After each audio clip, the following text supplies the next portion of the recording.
Hi hello ನಮಸ್ಕಾರ ಎಲ್ಲರಿಗೂ. Welcome to ಅನನ್ಯ ಗೌಡ ಯೂಟ್ಯೂಬ್ ಚಾನಲ್. ಇವತ್ತು ನಾನು ಹಳ್ಳಿ ಸ್ಟೈಲಲ್ಲಿ ಯಾವ ರೀತಿ ಮೊಟ್ಟೆ ಕೋಳಿ ಸಾಂಬಾರು ಮಾಡ್ತಾರೆ ಅಂತ ತೋರಿಸೋಣ ಅಂದ್ಕೊಂಡಿದ್ದೀನಿ. ವೆಲ್ಕಮ್. ನಾನಿಲ್ಲಿ 2 kg ಆಗುವಷ್ಟು ಚಿಕನ್ನ ಚೆನ್ನಾಗಿ ವಾಶ್ ಮಾಡಿ ಇಟ್ಕೊಂಡಿದ್ದೀನಿ. ಮತ್ತು ಅದರಲ್ಲಿ ಬಂದಿರೋ ಮೊಟ್ಟೆಗಳನ್ನೆಲ್ಲ ಸಪ್ರೇಟ್ ಇಟ್ಕೊಂಡಿದ್ದೀನಿ. ನಾನಿಲ್ಲಿ ಕುಕ್ಕರ್ನ ಯೂಸ್ ಮಾಡ್ತಿದ್ದೀನಿ.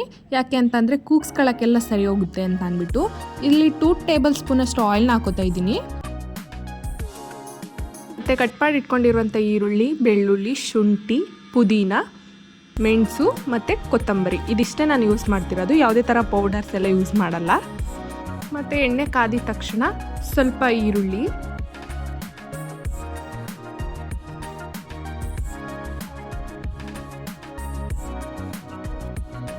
ಒಂದು ಗೆಂಡೆ ಆಗುವಷ್ಟು ಬೆಳ್ಳುಳ್ಳಿ,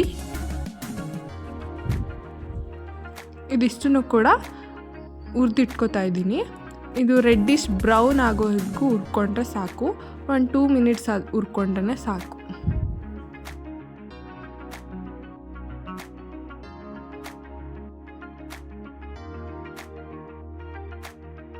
ನಾನು ಇದಕ್ಕೆ ಸ್ವಲ್ಪ ಅರಿಶಿಣದ ಪುಡಿನೂ ಹಾಕೋತಾ ಇದ್ದೀನಿ. ಯಾಕೆ ಅಂತಂದರೆ ಚಿಕನ್ ಎಲ್ಲ ಸ್ಮೆಲ್ ಬರಲ್ಲ, ಅದಕ್ಕೆ ಹಾಕೋತಾ ಇದ್ದೀನಿ.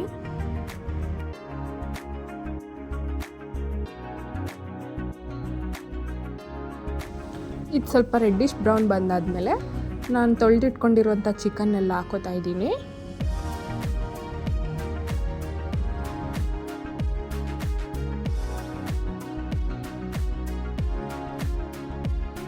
ಚಿಕನ್ ಎಲ್ಲ ಹಾಕ್ಕೊಂಡು ಚೆನ್ನಾಗಿ ಮಿಕ್ಸ್ ಮಾಡ್ತಾ ಇದ್ದೀನಿ. ಇದನ್ನು ಚೆನ್ನಾಗಿ ಹುರ್ಕೋಬೇಕು. ಇದರಲ್ಲಿರೋ ನೀರೆಲ್ಲ ಹೋಗೋ ಥರ ಹುರ್ಕೋಬೇಕು. ಮತ್ತು ಇದಕ್ಕೆ 2 ಟೇಬಲ್ ಸ್ಪೂನ್ ಆಗೋಷ್ಟು ಸಾಲ್ಟ್ ಕೂಡ ಹಾಕೋತಾ ಇದ್ದೀನಿ. ಹಾಗೆ ಪಕ್ಕದಲ್ಲಿ ಒಂದು ಪಾತ್ರೆ ಇಟ್ಕೊಂಡಿದ್ದೀನಿ. ಯಾಕೆ ಅಂತಂದರೆ ಮಸಾಲೆನ ಹುರ್ಕೊಳ್ಳೋಕ್ಕೆ ಅಂತ ಅಂದ್ಬಿಟ್ಟು.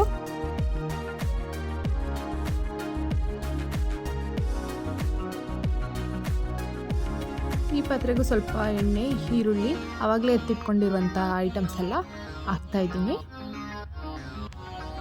ಇದನ್ನು ಕೂಡ ಚೆನ್ನಾಗಿ ಹುರ್ಕೋಬೇಕು.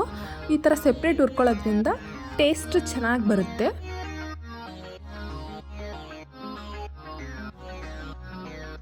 ಇದಕ್ಕೆ ನಾನು ಸ್ವಲ್ಪ ಕೊಬ್ಬರಿ ತುರಿನೂ ಯೂಸ್ ಮಾಡ್ತಾ ಇದ್ದೀನಿ. ಇದನ್ನು ಹಾಕ್ಕೊಂಡು ಹುರ್ಕೋತಾ ಇರಬೇಕು.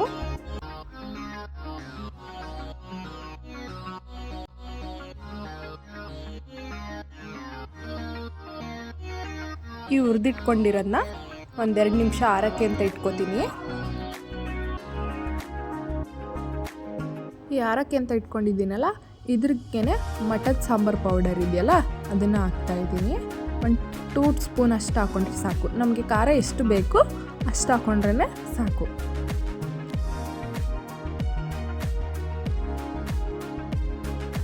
ಹಾಗೆಯೇ ಈ ಕುಕ್ಕರ್ಗೆ 2 ಗ್ಲಾಸ್ ಆಗುವಷ್ಟು ನೀರನ್ನ ಹಾಕ್ಕೋತಾ ಇದ್ದೀನಿ. ನಮಗೆ ಎಷ್ಟು ಕ್ವಾಂಟಿಟಿ ಬೇಕೋ ಅಷ್ಟು ನೀರು ಹಾಕ್ಕೊಂಡ್ರೆ ಸಾಕು. ನಾನಿಲ್ಲಿ 2 kgಗೆ 2 ಗ್ಲಾಸ್ ಆಗುವಷ್ಟು ನೀರನ್ನ ಹಾಕೋತಾ ಇದ್ದೀನಿ.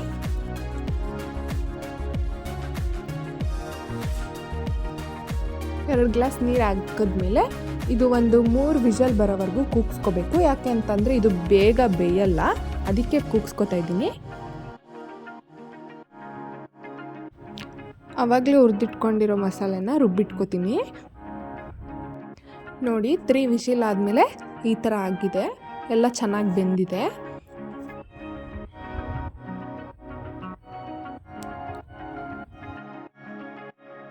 ಈ ಕೂಗಿಸ್ಕೊಂಡಿರೋ ಚಿಕನ್ಗೆ ಆಗಲೇ ರುಬ್ಬಿಟ್ಕೊಂಡೆಲ್ಲ ಮಸಾಲೆಯನ್ನು ಹಾಕ್ತಾಯಿದ್ದೀವಿ.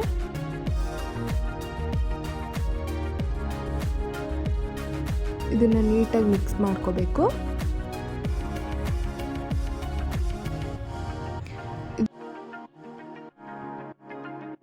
ಅದನ್ನು ನೀಟಾಗಿ ಮಿಕ್ಸ್ ಮಾಡಿಕೊಂಡು ಆವಾಗಲೇ ಸೈಡಲ್ಲಿ ಇದನ್ನೆಲ್ಲ ಮೊಟ್ಟೆನ ಅದನ್ನು ಇವಾಗ ಹಾಕ್ಕೋಬೇಕು. ಫಸ್ಟ್ ಏನಾದರೂ ಹಾಕ್ಕೊಂಡ್ರೆ ಅದೆಲ್ಲ ಕಲಸೋಗ್ಬಿಡುತ್ತೆ, ಅದಕ್ಕೆ ನಾನು ಲಾಸ್ಟಲ್ಲಿ ಹಾಕ್ಕೋತಾ ಇದ್ದೀನಿ.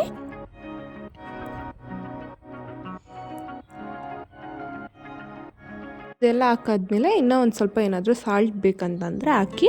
ನಾನು ಆವಾಗಲೇ ಸ್ವಲ್ಪ ಹಾಕ್ಕೊಂಡಿದ್ದೆ, ಏನಾದರೂ ಜಾಸ್ತಿ ಆಗಿಬಿಡುತ್ತೆ ಅಂತ ಅಂದ್ಬಿಟ್ಟು ಇವಾಗ ಇನ್ನೂ ಒಂದು ಸ್ವಲ್ಪ ಸಾಲ್ಟ್ ಹಾಕೋತಾ ಇದ್ದೀನಿ. ಇದೆರಡನ್ನೂ ಮಿಕ್ಸ್ ಮಾಡಿ ಇದು ಮತ್ತೆ 1 ವಿಷಲ್ ಬರೋವರೆಗೂ ಕೂಗಿಸ್ಬೇಕು.